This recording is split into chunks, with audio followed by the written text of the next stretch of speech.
Okay, for an app on a phone, what would it be? So that's really hard for me because I am a Luddite and I don't like technology and I don't put apps on my phone because like my data is private and I don't know you that well, right? So I only put an app on my phone if we're in a stable relationship. So if I had to pick an app on my phone, I maybe All Trails. Which is a hiking app, so it lets you know where the things, and even then, y'all, like, I turn off the location all the time because, look, I don't want anybody to know. But yeah, All Trails. I just used it yesterday morning on a hike. Nice. So let's go with that one. Nice. All right. I just downloaded that app because a friend was coming in town and we wanted to go on a hike. So very cool. I can totally see that for you. I got this question when Ben sent the email and I was like, what? But then I decided it would be like a weather app, but for like the relational weather in an upcoming room. Oh. I have a tendency to know how like a thing is going to go. And it's like a weather person, not entirely accurate. Like every once in a while, like I get it wrong, but it's like fairly accurate. Yeah. That I kind of know what the relational tone is before I walk in. As long as I know the people, you know. Yeah, right on. How about you? I would be an app to find the closest coffee shop. That's easy, real easy. I thought you were gonna say, stupid. Here, let me Google that for you. You know. Which is a website, not an app. Yeah, let me Google that for you. Yeah, we'll put that in the show notes. That's an important app to know. I don't know if it's an app. Have you seen that app, Jess? Yeah, it's not an app. Have you seen that website? The let me Google that for you? Yeah. So no, actually, I haven't. When someone asks you for information that you could Google, you send them a link to a website that essentially is a pass through to Google that says, here, let me Google that for you. And so it gives them a link to essentially Google it themselves. Don't they call that Bing? If Bing were only that good. It just has less snark than Bing. Or more snark. Oh my goodness. So Kimberly, yours was making me think of like the combination of our two. In COVID, I got a Forest Service sign. So out here in the West, they have Forest Service signs that say the fire danger, and it's like a meter, and it goes from like green, blue, yellow, orange, red, the high, like really red. And so we got one of those when we were in quarantine. I bought us one of those when we were in quarantine a couple years ago. And I wanted to just do like the relational danger meter. And got really excited. My husband got really excited. He pasted over there. He's like, prevent relational danger, marital danger. And we would use that to kind of communicate with each other where we were in the morning. So it wasn't a weather app for the relational thing, as a fire measure, but yeah, it was I like it and funny. Yeah, I completely endorse that as a life choice. Indeed, that sounds amazing. We just got it off of the web. Just could order it. Working fire danger. It's a metal 8.5 by 11. We're gonna get one. We'll put it in the show notes for you. Yeah, that's good. And to our listeners, welcome to the Kimberly and Coach Show, where we bring you actionable practices you can use in your leadership and collaboration. Today, of course, this is season 2, episode 2. I'm Coach. Kimberly is right next to me today. Back with us, yes, is Jesse Cruickshank, nationally recognized expert in both the fields of neuroeducation and experiential education, with a master's in education from Harvard's Mind, Brain, and Education program. She spent more than a decade applying neuroeducation research to experiential and adventure education. She is a philosopher, neuroecclesiologist, and ordained minister in the Foursquare denomination. Jesse, thanks for coming back for another round. What? You guys, I love this. Thanks for having me back.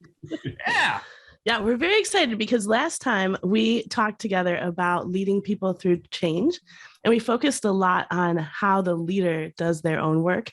But today we're going to talk about motivating people through change. And that is a different conversation. And I recently read an article that you wrote on your website about this. We were so interested. We were like, come back and talk to us about this. So can you start us off by telling us what we know about people and how people are motivated beyond things like eating and sleeping, like those things that our bodies absolutely have to do? How are people motivated to do other kinds of things? Yeah. No, it's a really interesting thing. And so what I have to do is tell you somebody else's research that we applied. Okay. Cause this doesn't come from me. This, the foundational research in psychology in intrinsic motivation comes from a couple of guys, Ryan and Jesse. At least that's how I say it in my head. You know, when you read somebody's and you're like, oh, that's Sure. I'm going to pronounce their name. So Ryan and Jesse, and they wrote about, intrinsic motivation. And in the research that they did, they found that there were 3 parts that when these things are met, when these needs are met, then people are motivated. And they were autonomy, competency, and relatedness. And we started thinking at the Wilderness Ministry how to put this in practice, right? So autonomy is the ability to choose for yourself. So right. you can't be railroaded. You can't be given, no choice. You actually have to have some semblance of choice. And that choice doesn't have to be the full menu, right? It could be, do you want drip or do you want espresso? Right? Do you want a French press? Or with kids, it can be love and logic. Do you want to go to bed through a piggyback ride or a bear crawl? Right. So it doesn't have to be the whole scope of choice, the whole breadth of humanity for autonomy, but just some degree of autonomy. And then competency. Competency is, can I be successful at this? Do I know how to do this? Am I going to be okay? And relatedness is just that connection with one another. And when people feel that these needs are met, then intrinsically below the level of motivation, below the level of consciousness even, they are motivated to move forward. Now, this research was fascinating and a godsend in the Wilderness Ministry when we were working with 15-year-olds. I bet. Right? What are you going to be able to get? How do you get a 15-year-old to carry a heavy pack in a place that they maybe want to be, or at least wanted to be at one point, but maybe not now, and it's dangerous, and they have to actually get to camp, because if we don't stay on schedule, we're not going to make our food drop, right? There are like real consequences that they may not grasp as a 15-year-old, but you definitely grasp. Well, And you're motivated for your own survival, even if you're not that motivated for their survival. So how do you keep people going? And so when we discovered this research, it was done in the early 2000s. I discovered it in the mid 2000s. We learned how to apply it, and we can get into that. But it was huge and a godsend. Yeah, it's so interesting. I've gone through leadership changes in a number of organizations, and some of that is really ringing true to me, especially around the autonomy and the competency pieces, where people are wondering, are my choices going to be taken away? Will I have a choice about how we move forward? Will I be able to thrive in this new environment? So that rings really true to me. Yeah, for sure. I've experienced that, in organizations that have been like, okay, well, now we have a new CEO. I'm like, oh, good. Yeah, everybody holds their breath for a while. This is going to be all right. Yeah. We're going to be okay. Yeah, for sure. So my next question then is, can leaders facilitate around these things? I think you kind of answered this already a little bit. Because it also seems like some people walk in the door with some of these things, I don't know, almost predetermined in their heads, versus other people walk in and those questions are completely unanswered. Is this something that leaders can, other than providing semblance of choice, how else can leaders facilitate these 3 aspects of motivation? Yeah, so when we started training our instructors, the people who would be leading these courses, right, to do this, we created a cultural environment and these are the applications. So this is what the components of the culture, that people were oriented, that people were supported, that they were valued. And then in the business world, I added challenge. So let me unpack those, because that Yeah. So oriented answers the autonomy question. So oriented is, do I know what you expect from me? Can I explain what I'm expecting from you? This is anything from which door is the unlocked door to get in the building, to the job description, to the manual, to having the conversation of what is expected of me today, and how is that different than the job description, right? So orientation is something that has to be both at the beginning and onboarding, but also ongoing, right? I love that. What is expected of me? Mm. And do I know what that is? So an oriented group knows what people are doing, what the rules are, what they're going to be held accountable for. How are we defining success in this? So oriented is anything from signage to paperwork to and culture. Sure. Yeah. Supported then is, how am I set up for success? Then now that we are on the same page about the expectations, how am I being set up for success in meeting those expectations? So supported could be through time. It could be through money, right? Here's the budget to accomplish the project. Or, we don't have budget, but I got a person, right? I got somebody you can talk to. Or, what? I don't know, and we don't have money, but you've got time. You've got time to work and Google and search and figure it out. And so there are different ways that you can support somebody. You don't have to support them in all of the ways. But that does need to be known. How are they being supported and set up for success? So culture, those two are more easily seen in the business world and in the organizational world. But the third one is just as important, and that's valued. Because at the end of the day, people want to know that they're worthy of relationship, they're worthy of regard, they're honored, they're respected. Honestly, that we're loved. And not that you think that whether or not you're loved by your work environment, but that you're regarded as a human of value. Yeah. And you can do those first two and not value somebody, and they'll peace out. They'll leave, right? They will not be motivated to stay, and they definitely won't be motivated to stay through something hard and challenging. Because why? They're just a commodity. They're just a pawn. It's a transactional dynamic. And valued, letting people know that they're valued, creates a different currency in the culture that is necessary to survive change. And the last one is challenge, because you can have all of those and not go anywhere. You can have oriented, supported, and valued and not go anywhere. But if we're going to get through change, then there has to be that challenge, fine-tuned to what people can handle without overwhelming them. So baby stepped, which is super nuanced, but yeah. So let's look at those. All of those are important. And when they're together, people are intrinsically motivated to move forward through the change and follow you as a leader through the change. And when you're missing those for reasons that they can't even describe, they'll decide it's not for them, and they'll leave. Or they'll just punch the clock and not be productive as a member of the work against your organization internally. Yeah, there's a lot of interesting research for salary. People who are actively disengaged, like they still want their salary, but they're not motivated at work, or they're motivated to actually sabotage the work environment.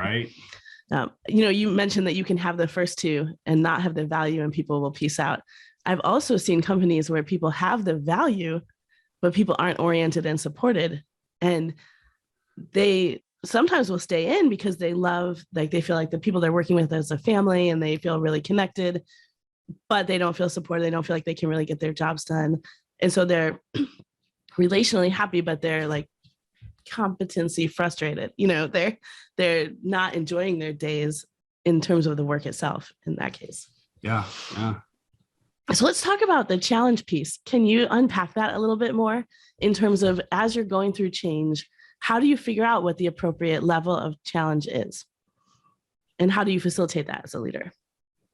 So I think of challenge being what is the stretch step it can't be too far. It can't be too much.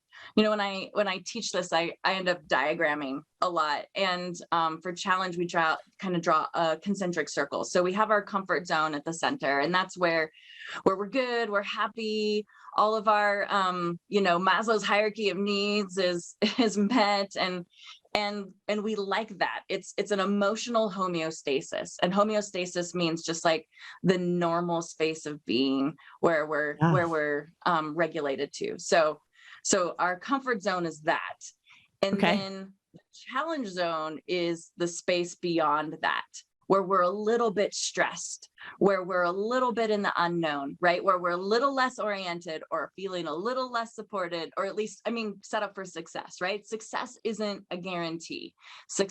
Failure is possible. And honestly, in the brain chemistry, 20% failure rate is optimal for learning.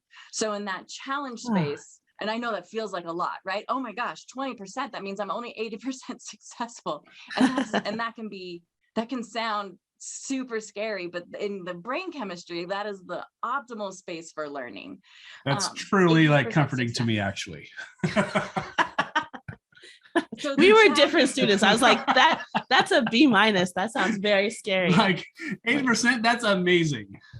Our dog really wants to be part of this I'm just podcast. like you in that. Like, I'm like, oh, give me 92%, because I can handle an A-, but we're not moving the threshold below into the B range. So that challenge zone, and that space just beyond it. Sorry, I was challenged by my dog. So he was stretching you. He was like, what can I do to motivate you to change what you're doing right now? Yeah. Okay, continue. All right. Beautiful. So that challenge zone is the space beyond the comfort zone. And it is, sometimes it's narrow, sometimes it's a wide space, and we can be challenged a lot. And sometimes it's really thin, because the outside boundary of that is panic, right? So when we're challenged too much, we're pushed too far. And now, like, our amygdala, that thing in our brain that's like saying, am I in danger? That's what the amygdala is for. Yeah.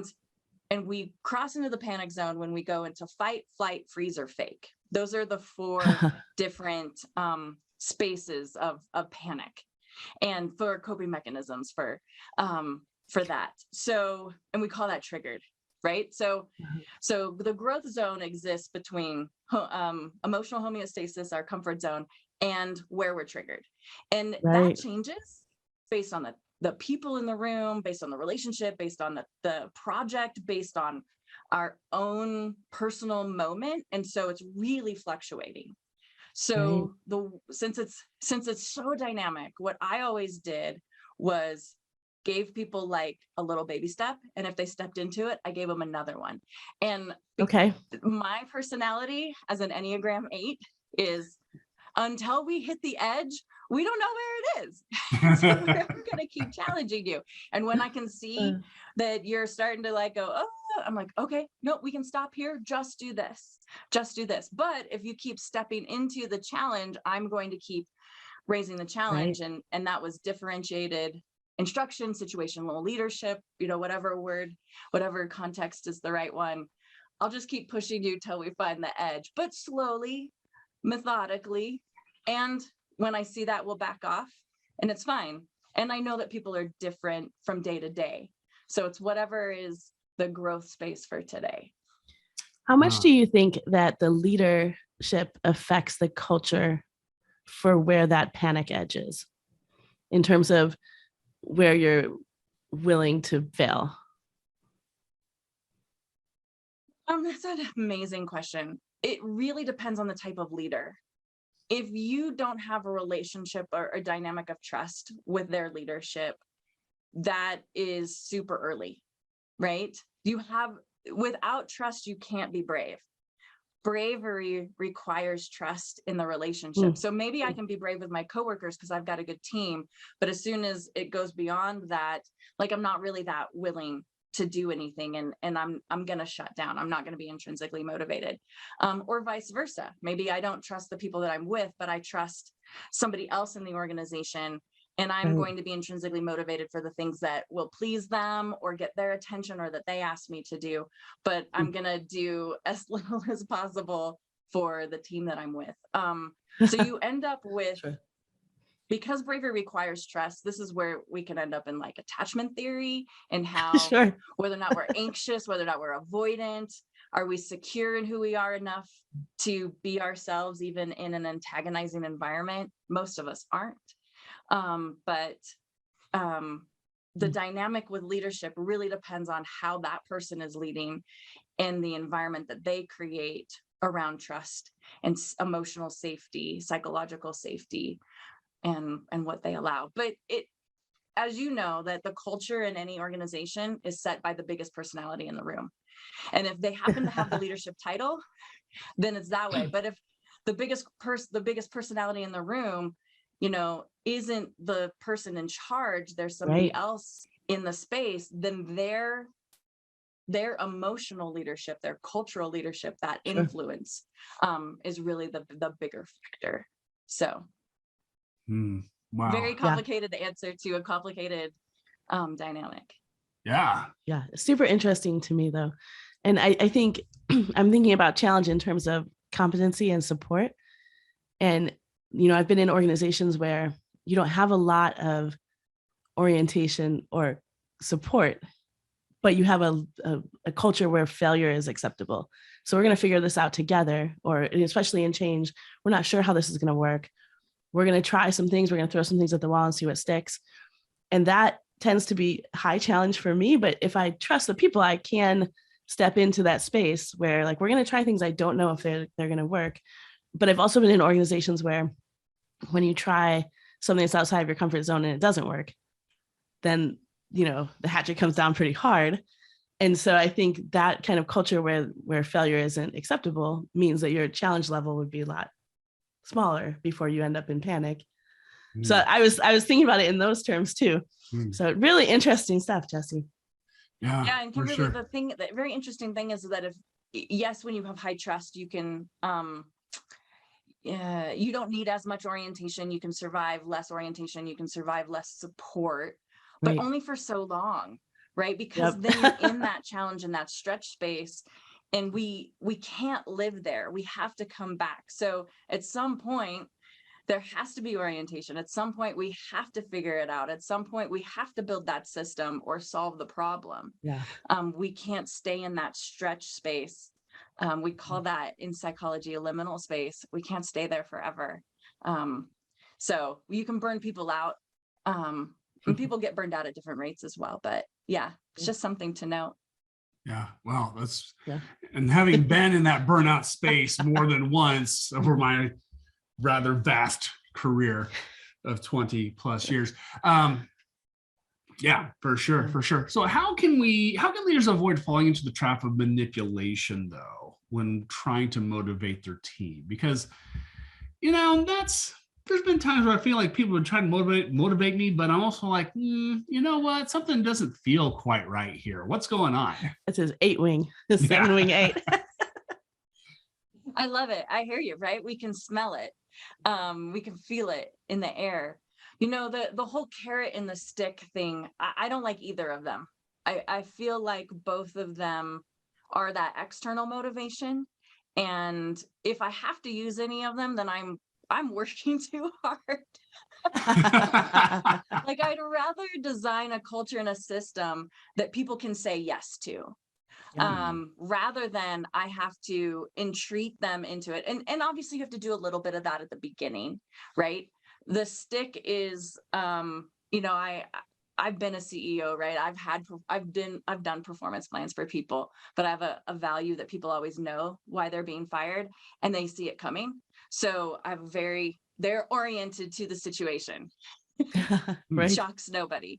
And so the stick is there, but in the fat middle of, you know, the entire rest of the working relationship, I want to create things that people can say yes to, because then I don't have to micromanage. Then I can just check in, and accountability looks less like, you know, an interrogation. And if I'm having to work hard to get you into something, then then we're missing each other. And I'd rather find a different way. So all the teams that I build I try to set up that OSVC culture so that people are intrinsically motivated to move forward. And then I can focus on either pioneering or building content or whatever the creative space is. That's easier for me and the management is takes a lot less work. So if my opinion is that if you have to use a carrot or a stick, then you are treading into manipulation. Yeah, that makes so much sense to me, because I feel like what you're talking about is creating an environment where people are intrinsically motivated. You're kind of sparking their own motivation versus a lot of change management is trying through power to say, we're going over here. If you don't like it, leave, And so there is that carrot and stick. And so I think as soon as you bring out either, people start to put their guard up. And so their motivation is going down because they're waiting and seeing, how will this go? Yeah. Right. And power is totally the right. And that is also how I think about it. I want to use my power for people's good, to move all of us forward. Yeah. And if I have to lean into power dynamics in order to get things going, I want to do that super sparingly, super strategically, and know that actually is a high cost, right? When you have to play that card. And power is a privileged thing. I've led a lot of things where the power wasn't assumed, and I had to find other ways to get things going because I didn't carry the inherent power in the room or in the structure. Yeah. And OSVC helps with that. So that's where I get a little Jedi ninja trick. And is that like super deep manipulation? Maybe, but you can choose no, right? Because you're oriented and you're supported and you can choose no, and I'm not railroading you. I'm just making it easier to say yes. Absolutely. Oh man, this conversation has been so good. Jesse, before we close our conversation, will you remind us how people can get in contact with you if they are looking to connect? Yeah, so my website is yourbrainbyjess.com, same as my Instagram and Twitter handle. And there's lots of different nerdy things on there, as well as some like an article about having motivating people through change in the culture, as well as a bunch of other crazy things. So yeah, that's where you can find me. Nice. Love it. All right, Jesse, thank you so much for being here with us again and blowing our minds again. So good. So good.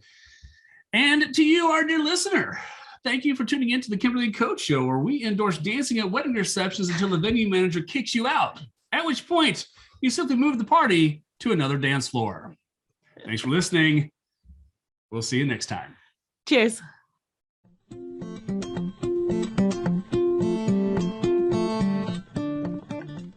What a good one. Yeah, I really loved that whole episode. And I was really interested in Jess's framework for the OSVC.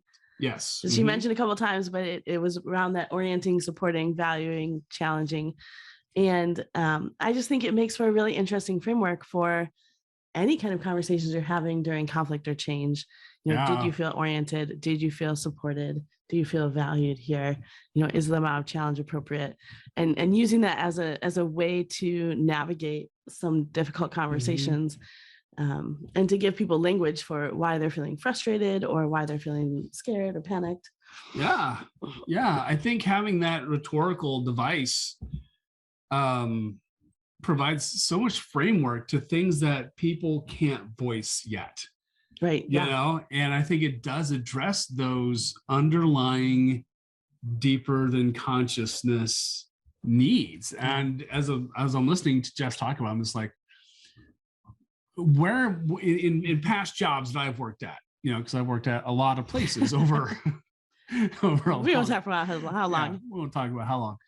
And I know I look good, right? I do. But you do. I like him a lot. But when one of those are out of sync or are violated, as Jess says, boy, the ripple effects that can happen inside of a shop that had stasis, that had an equilibrium to it. Right. All of a sudden, it's like you just take all the paper, you just throw them up in the air, you know, and then you wait to see what's going to land. Yeah. And it's almost like sometimes leaders forget, especially if leaders are on their way out, leaders who are either they take a new job, or they're leaving to take on a new challenge, a different company, whatever it is. They sometimes that's what happens, and they don't take care of that OSVC structure that employees really need. And boy, I just thought, wow. Yeah. Or the person that's coming in isn't able to offer that, where they had it before. And people don't have language for, you know, like suddenly they don't feel as valued, or suddenly they don't feel as supported, or their level of challenge became too high. And it's enough of a shift that people's guard goes up, and then they're not intrinsically motivated anymore. Right. And then it's the carrot or the stick. I'm the boss. You do things my way. Yeah. I think it's really interesting because often when we talk to leaders about change management, the question is, how do I make people go where we want to go? Or, you know, like, how do I appease people when they're upset about the change?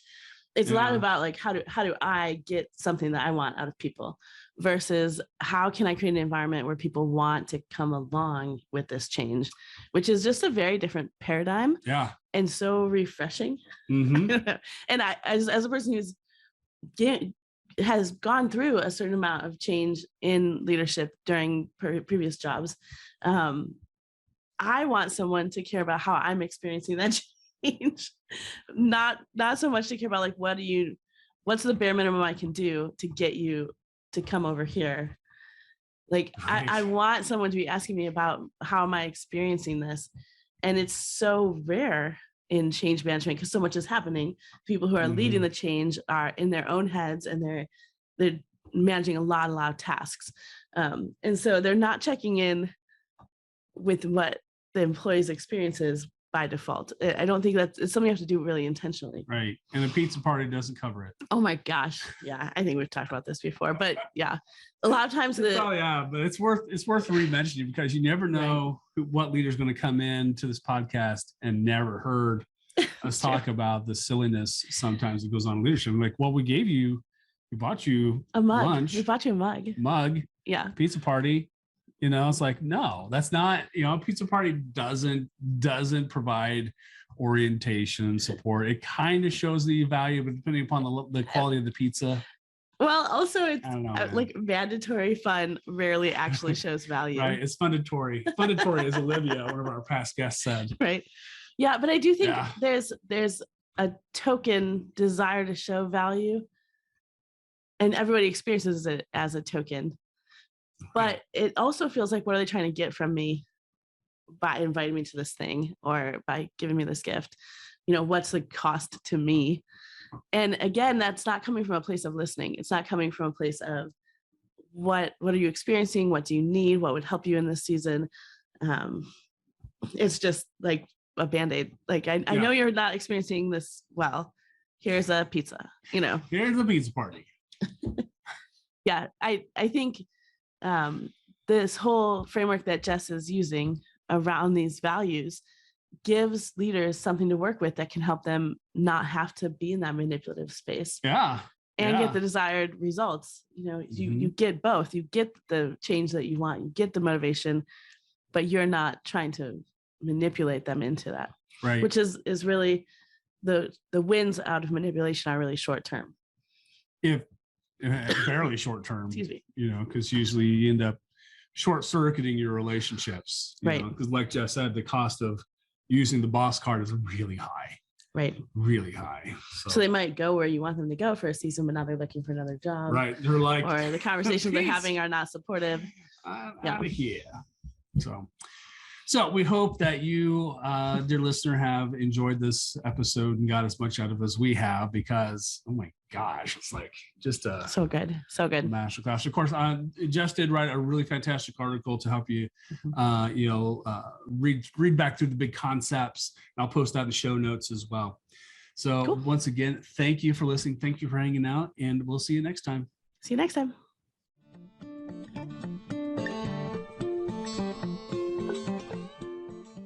At least he's cute.